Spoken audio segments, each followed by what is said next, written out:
good actors and bad actors. Can you describe in your estimation what distinguishes a good actor from a bad actor? Yes. I'll articulate the criteria we use at the Blockchain Council to certify members of what they need to do in order to be a member of our association.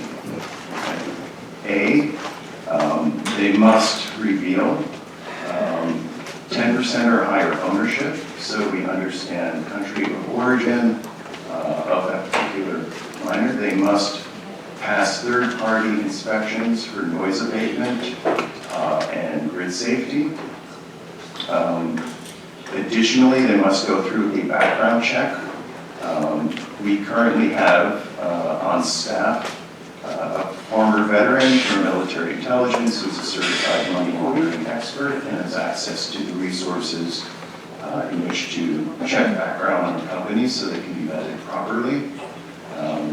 We're attempting to do so in partnership with the local FBI field office, cybercrime division, and we've reached out to the Attorney General's office to set protocols whereby they have to go through a background check in order to become certified. Anyone who doesn't meet those criteria does not qualify for membership in Blockchain Council. They're very rigorous criteria, and to this date, 4 companies have passed that rigorous check. A bad actor is one that doesn't engage the community, is not transparent about ownership, does not have contact on the ground so that local entities can reach out when there are issues, and has connections to governments, direct or indirect, that do not share the values of the United States. And on the subject of noise abatement, you were describing the fan cooling system that produces a lot of the noise. Can you describe in a little bit more detail the whatever is used for noise abatement that is able to reduce the sound?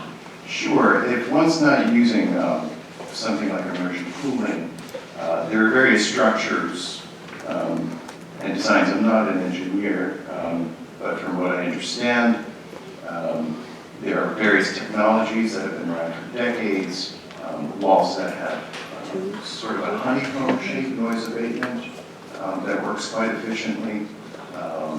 You can construct the machines where they're located so that they're within walls and facing inward, so deflecting the noise is mitigated by those structures around it architecturally that kind of contain it. It's really not complex, and again, noise abatement for industry writ large, whether it's a steel mill or a chicken plant, have been around for quite a long time. Most companies utilize them. There's no reason that this industry can't utilize them as well.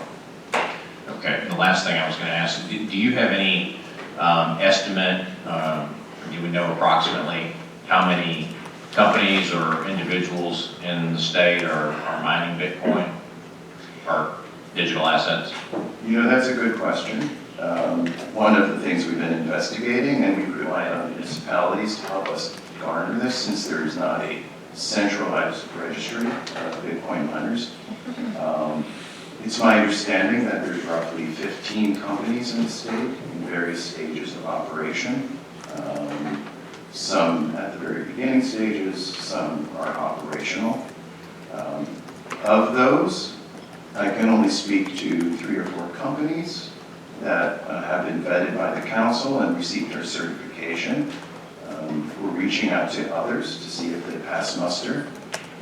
If they don't, our view is that's a good indication to any municipality that has a miner present or one that is being proposed. They should contact the Blockchain Council. We're happy to partner with them so we can tell them whether they're a thoroughly vetted company and have met what I think are rigorous standards of operation. Senator Gilmore. Thank you, Mr. Chair. And what you just stated